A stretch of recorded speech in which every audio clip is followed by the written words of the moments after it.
Assalamualaikum warahmatullahi wabarakatuh. Hi everyone, welcome back to my class. And today we are going to learn about historical recount.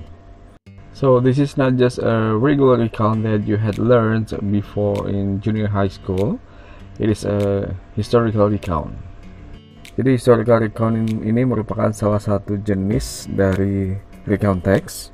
Di antara jenis recount text yang lain adalah personal recount, imaginative, factual recount, and historical recount.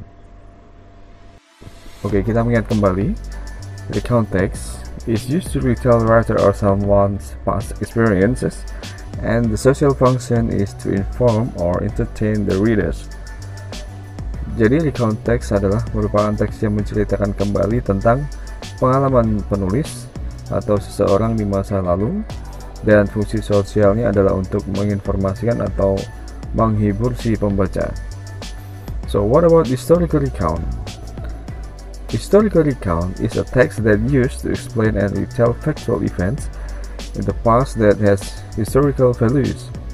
Unlike personal recounts, the writer of a historical recount doesn't need to be personally involved in the event they are writing about. Jadi untuk historical recount ini merupakan jenis teks yang digunakan untuk menjelaskan dan menceritakan kembali peristiwa faktual di masa lalu yang memiliki nilai sejarah. Tidak seperti kisah pribadi, penulis kisah sejarah tidak perlu terlibat secara pribadi dalam peristiwa yang mereka tulis. And then for social function of the text is to inform the readers on historical events. Jadi untuk menginformasikan pembaca tentang peristiwa sejarah.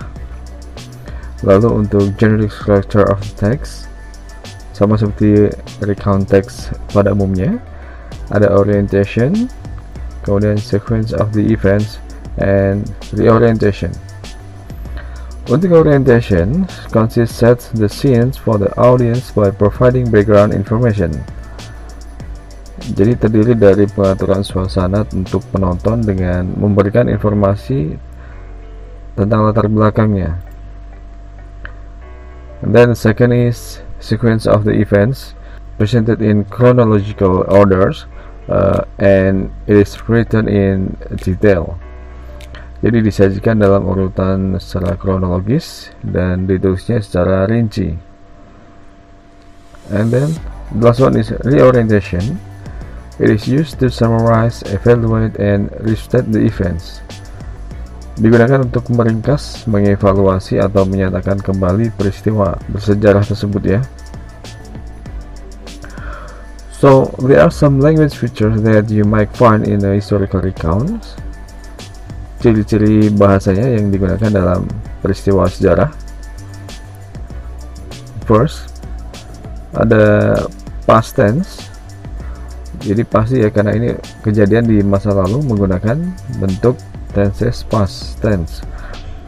Lalu ada action verb. Action verbnya juga menggunakan past, contohnya fought, explored, discovered, invented, etc.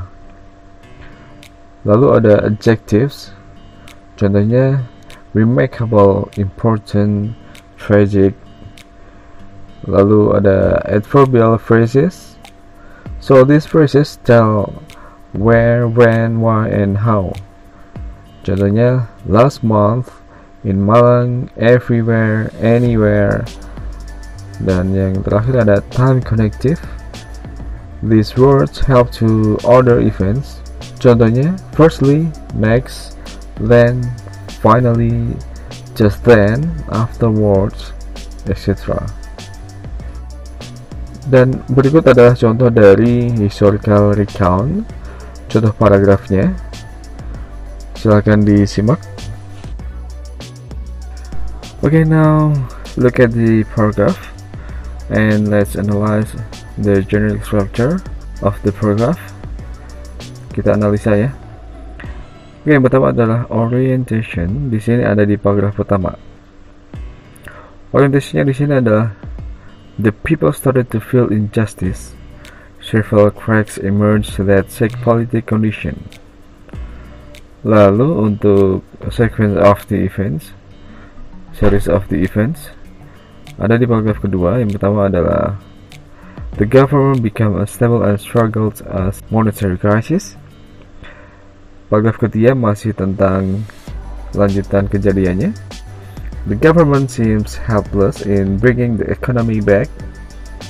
Lalu untuk event yang terakhir di sini ada di paragraf keempat, yaitu demonstrations were held everywhere and it became the peak with Trisakti incident. Dan yang terakhir ada reorientationnya. Di sini ada the president was pushed to step down and reformation era began in Indonesia. Okay, I just reminding you again, mengingatkan kembali ya. Historical recount adalah merupakan teks yang digunakan untuk menjelaskan dan menceritakan kembali peristiwa faktual di masa lalu yang memiliki nilai sejarah. Dan fungsi sosialnya adalah untuk menginformasikan pembaca tentang peristiwa sejarah. Okay, thank you for joining me, and wassalamualaikum warahmatullahi wabarakatuh. Bye.